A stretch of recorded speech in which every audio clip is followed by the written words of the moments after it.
और मिटाओ कहाँ जा, उन्हें कहीं हाथ से माला जप लो, उन्हें कहीं जबान से मंत्र जप लो, उन्होंने कहा गंगा नहाया, उन्होंने कहा तप कर लो, भागवत करवा दो, उन्होंने कहा ये कर लो, तमाम तरह की साधनाएं आज फैली हैं। उन्होंने कहा कोई श्वास को खींचो, रोको और कुंभक करो, इनसे कभी तुम्हारा निस्तारण नहीं होगा। हमारे भगवान श्री कृष्ण ने कहा है कि आप प्राणों का प्राणों में हवन करिए, अंतर यज्ञ करिए, अंतर ध्यान करिए, अंतर आत्मा को भजो। ये उन्होंने हमारे भगवान श्री कृष्ण ने कहा है। हम कितनी बात माना, हम उनकी एकों भी माना। जो हमें ठगने वाले आ जाए तो हम ठगाई भी देते और हमें भी ठग के लेके चले भी जाते और हमारे रोग दूर होते नहीं है। हमने दवा लाई थी काय करा, रोग ठीक करने के लिए, कि हमारे भीतर के रोग ठीक हो जाए। रोग कहाँ है, जहां तक जाना, और अगर रोग नहीं तुमने जाने तो तुम वैद्य के पास जाओगे नहीं, क्यों डॉक्टर के पास जाएंगे। सही बात तो यह है कि आज का मनुष्य अपने रोगों को देखने में समर्थ नहीं है, और अगर कोई दिखाई दे तो हम मानने को तैयार नहीं। बाबू कभी इतनी होता, कहते हैं जो सत्य मनुष्य कौन है, जो सत्य को माने, और जो सत्य को न माने वो मनुष्य के रूप में अभिमानी है, चाहे वो किसी तरह का अभिमान। सत्य को माने, सत्य को मानने का मतलब है कि इस शरीर में सबके भीतर एक सत्य विराजमान है, इस सत्य को मानो, पहला कथन। और जिसने इस सत्य को माना वही मानव है, और जिसने जो सत्य को नहीं मानो वो मानव के रूप में और कछु है, दानव कह ले, कितनी तरह की श्रेणियां पर खड़ी हो गई। जो वासना के वशीभूत है वो मानव कहाँ है, इंसान कहाँ है। इंसान तो वो है जो इंसान से प्रेम करता है, इंसान तो वो है जो इंसान के काम आता है। आज इंसान के काम नहीं आ रहा है, आज इंसान के भीतर कुठाराघात लिए बैठा है। दौलत के पीछे, दौलत तुमने गले लगाई, तुम्हारे लड़का तुम्हारा मूल काटने के लिए तैयार। जिस गुरु ने दौलत इकट्ठी की उन्हीं का उन गुरु का मूल काटने के लिए तैयार है। तो आज लोगों का गुरु कौन है, बाहर मुक्ता में दौलत। और पूछो भैया कि कब दौलत तुम्हारे साथ दी है, सब कहा एक दिन भैया कोई साथ नहीं दिया। फिर कहिए प्राणन में जा रहे हो, क्यों उसके पीछे भाग रहे हो। लेकिन नहीं मानेगा, मान नहीं सकता। काहे, इसलिए कि उसे ये पता ही नहीं है कि मैं जो बोके आया हूं इस शरीर से वही काटूंगा।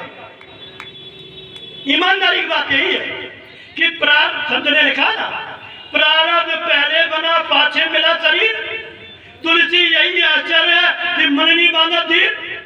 हर इसमें बैठा हुआ जीवात्मा अपना प्रारब्ध लेके आया है, वो वही मिलेगा उससे एक भी कण ज्यादा मिल नहीं सकता, चाहे कुछ भी कर ले। लेकिन ये तो बात होगी मिलने की, अब करें क्या। कहते हैं कि मनुष्य शरीर मिला था कि कर्म बोना और कर्म को भूनना दो काम है। कर्म बोए भाई तो से काटने के लिए आएगा, हम जो फसल बोया जो शरीर से काट रहे हैं।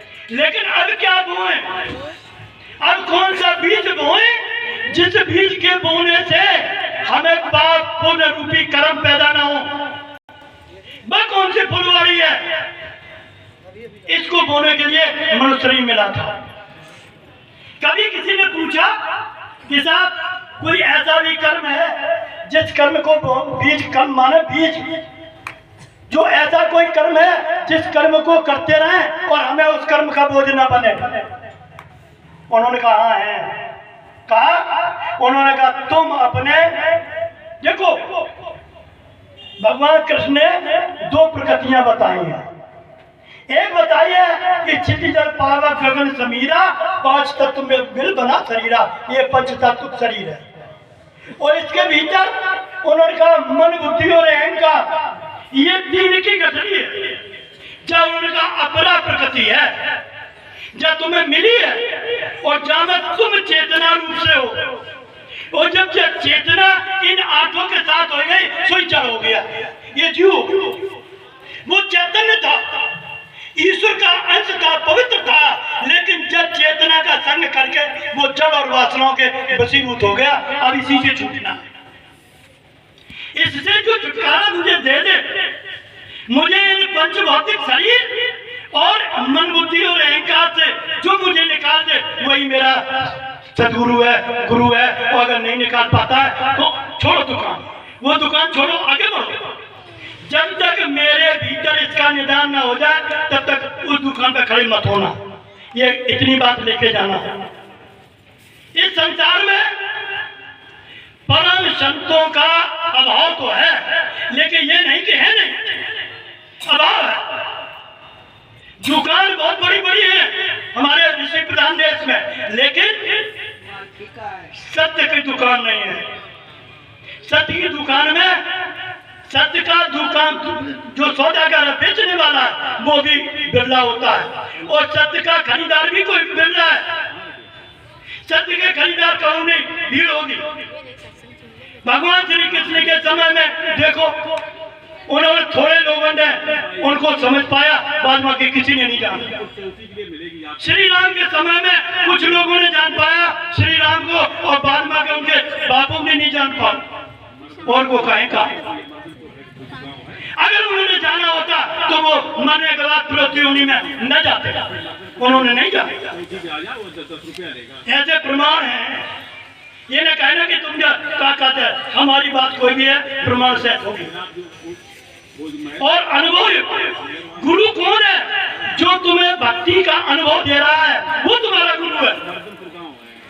जिस भक्ति में हम यात्रा चले हमें अनुभव ना हो, वह यात्रा नहीं है, वो झूठा है। दो चीजें हैं, एक तरफ साथ है, एक तरफ झूठ है। हम चलने वाले, हम बीच में खड़े हैं, हम भूल से प्रकृति की ओर भाग गए, झूठ की ओर भागने लगे। अब कोई गुरु मुझे ऐसा मिले जो मुझे सच की ओर भगाना शुरू कर दे, और हम सच की ओर भागे, हमें पता लगे कि देखो झूठ झूठ हमसे इतनी दूर हो गया। भाई अभी तुम आए जहां से आए, जो जहां से आया यहाँ आ गए, अब जो तुम्हारे पीछे छूट गया वो तो पीछे रह गया, नहीं रह गया। यहाँ आ गए तो वो पीछे छूट गया। इसी तरह अगर सत्य की ओर चल रहे हैं, सदमार्ग है और असदमार्ग है, सदमार्ग पर चल रहे हैं तो असद मुझसे दूर होना चाहिए। अगर दूर नहीं हो रहा है तो इसका मतलब है कि सदमार्ग में मुझे चलने का रास्ता नहीं मिला। चलोगे तुम्हें, एक म्यान में दो तलवारें नहीं रह सकती हैं, रहेंगी। एक म्यान में दो तलवारें घुसेड़े चाह रहे